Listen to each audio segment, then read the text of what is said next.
I live in Austria, but my dad is from Brazil. All my Austrian aunts and uncles married a Brazilian. My grandparents from my mother's side opened and lead a factory of our family company in Brazil. That's why everyone was there, but some eventually came back to Austria, just like my mom with my dad. Me and my siblings were raised multilingual, but lived most of our life in Austria. So once when I was around 10, my mom and me were on a tram in Vienna with my little brother, who was around 2 at the time, in a stroller, and he starts crying really loudly.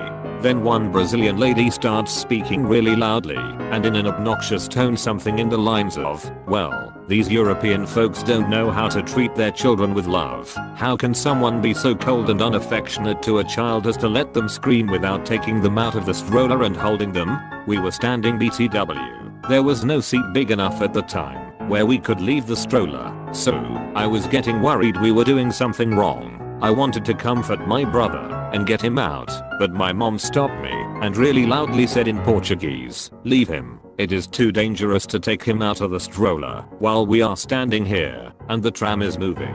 You could see the women's face go from red to white and back to red, get up and get out so fast at the next exit that we just started laughing, and my brother ultimately calmed down. Not really exciting, but I find it funny when I think back. I've posted this on other threads before, but I think it fits here. I lived in Japan when I was little and retook Japanese in college, so I didn't sound like a child when I spoke. To solidify my new language skills, I went to my hometown for about 6 weeks a summer in college. It was a small town, so most people remembered me or my family, but some people I stayed with, 6 weeks, 11 families that at least wanted me to spend a night in their home, were new to the area since we left 15 years or so earlier. One of these families had a high school aged son who wanted to borrow me for his high school's international festival. No problem. I'd go and let other high schoolers practice their English with me and do carnival games and stuff. However, the guy apparently did not get the message that I spoke Japanese and proceeded to introduce me to all his friends as his girlfriend. I'll let him have his moment for the night without leading him on, but on the train ride back to his home, he was talking to his friend in Japanese and I joined in on the conversation. Also in Japanese. The embarrassment on his face was worth knowing. All his friends thought I was his girlfriend. I was a Mexican living in Germany with a Chinese school assigned roommate. He claimed to not speak any English and my German wasn't good, so we weren't able to communicate. My German roommates then claimed he told them he didn't speak any German, so I gather he was antisocial. I took 3 years of Mandarin in high school, but I didn't try using it on him. About 3 months in, he and another Chinese student got off the bus at the same stop I did, and we all walked together to our flat. Heard him talking about me and his friend laughing but held back. Once we got to our flat, I opened the door and told them to please enter in Chinese. I still remember his shocked face. His friend later complimented my Chinese, while a few weeks later my roommate claimed my Chinese was so bad that he couldn't understand me. I seriously think he just wanted no contact with me, possibly because he never followed the cleaning schedule. I'll try to simplify this for non-poker players, but just know that 8 beat 7s. I was in Detroit and playing cards for a little higher stakes than I'm used to, and this obnoxious group of Lebanese guys come to throw their money around. They weren't good at all, just bet big and bluffed a lot. I took a stand with pocket 8s and ran into a flop of 4 10-jewel rainbow. I called a big preflop raise of $50. 4 ways, and you shoves all in for $450 more. Everyone fold around to me, and I think for a bit. His friend asked what he has against the rules in Arabic against another rule, and he answers Saba Saba, which means 7 to 7. I look up and say call and tell him shukran, thank you, in Arabic. I'm Asian, so it was obviously unexpected. The table erupts in laughter and he actually was a good sport about it. He got roasted by his friends for the rest of the night and most of the people there just ended up taking their money anyway. Happened to my wife when she worked at McDonald's. She looks a little on the Asian side, but is from Guatemala. Group of Spanish speaking people pay at the drive-thru and try shortchanging her. Driver says he's Malta to China, no safe card to that damn Asian lady can't count. Wife takes the money and very politely says they are short in Spanish.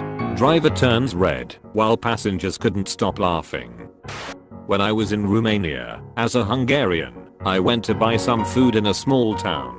I didn't know people in the restaurant were ethnic Hungarians, so when I asked for my food in English, the guy shouted a burger for this effer in Hungarian to the kitchen. I was curious how it would end, so I pretended I didn't understand. When he got me my food and asked for double the price, I said, now in Hungarian, look, dude, you can give me that for normal price, or I'm leaving it, but I sure as hell ain't coming back to UMFS ever again. My husband grew up in multiple countries, and, though his English is pretty heavily accented, it's a sort of unidentifiable hybrid of all the countries where he learned it in school. He didn't move to the US until he was in his late 20s. When we went for our wedding rings, and in walks super white me and my very Latino looking, then, Finna K. It's a tiny little shop and the two proprietors begin to talk amongst themselves in Hebrew, one of my husband's first languages, about how much they should charge. The first says, it should be at least $650. The second says, tell him it will be $700 at least, maybe $750. I can try that. My husband says, in Hebrew, but with a smile, I'll give you $500. They just froze, and everyone laughed, and we went into a more open negotiation. We paid $600 and I think everyone was happy. I was in New York and entered one of those electronics stores. I asked the price of an item in English. The guy at the counter turns to another guy who on a ladder stocking items and asks in Hebrew how much he should charge. I speak Hebrew, so I'm following their dialogue. The guy on the ladder looks at me and notices that I'm following them with my eyes. Then he switches to Arabic. I don't speak Arabic. The counter guy tells me the price in English. I say too expensive in Hebrew and leave. I actually have a reverse story. I had to act as if I didn't speak a language. I was going back home after having studied for a while in Uppsala, Sweden, and during the time I spent there, I had the occasion to learn quite a lot of Swedish. Anyways, to go back home, I had to buy a train ticket to Arlanda airport from Uppsala Central to get to my flight, which was really early in the morning, and I did so, but bought my ticket with the company Society of Jesus, Statens Järnvägar. However, the first train that arrived at the station and that was going to the airport was a Plans Local Traffic, different company, train which I did not buy a ticket for. Worried that I would be late to the airport, I still took the train thinking that they almost never check the tickets, and thinking that my ticket might actually work for that company as well. Well, they did check that day. The controller asks me in Swedish to see the ticket. So I hand it to him, and he looks at me and says in Swedish, wrong ticket. So I decide to do the dumb tourist and I pointed to my passport and said in bad French accent, sorry, I don't speak Swedish, and I explained that I thought this ticket was the right one to go to the airport. He immediately gave me my ticket back and said that it was okay, but to check next time to buy the right ticket with the right company in English.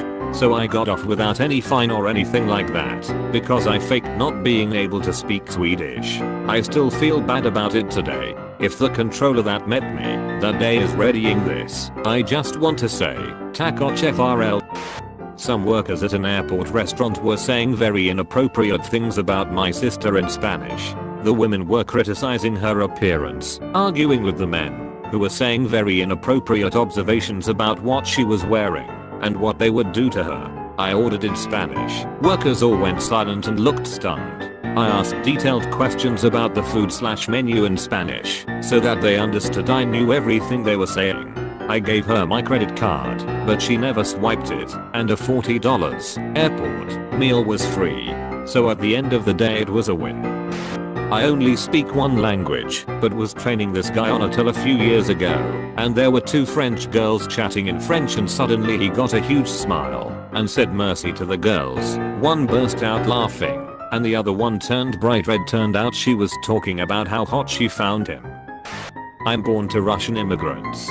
Whenever my family and I travel abroad, we almost exclusively speak Russian and tend to get better attitudes from people when they don't think we are American tourists. When I was 12 or so, we were in a cafe in Belgium and a large group of 20-something guys walk in. My dad gets a worried look on his face, drops his voice, and says we are Americans right now. He explained to me later that they were Chechen gang members at the time when Chechnya was at war with Russia and anti-Russian I've said this before. It happened a while ago. I went to a psychiatric emergency ward once and asked for help and if they were comfortable to speak English. I understand Danish, but have a hard time making myself understandable in it and didn't really feel like an idiot at a crucial time of my life. I stayed there for 4 days without anyone realizing I knew what they were saying about me right in front of me. 2 of the nurses thought I was cute. 1 doctor thought I was lying all the time. A patient thought I was a spy for the staff. A lot happened in those 4 days. It made my stay way more enjoyable than it should have been. My wife is Indian and her family speaks Gujarati. I've spent many years trying to pick it up and have found it to be very difficult as there are no great resources that I'm aware of to learn it. You just have to listen and try to guess the context. Anyway, over the years I've gotten pretty good, and when my wife's aunt was visiting from India she went right into my wife about how much weight I'd gained and how bad my diet must be. I understood every word and stopped her about 2 minutes into her rant. Turns out it didn't stop her from continuing.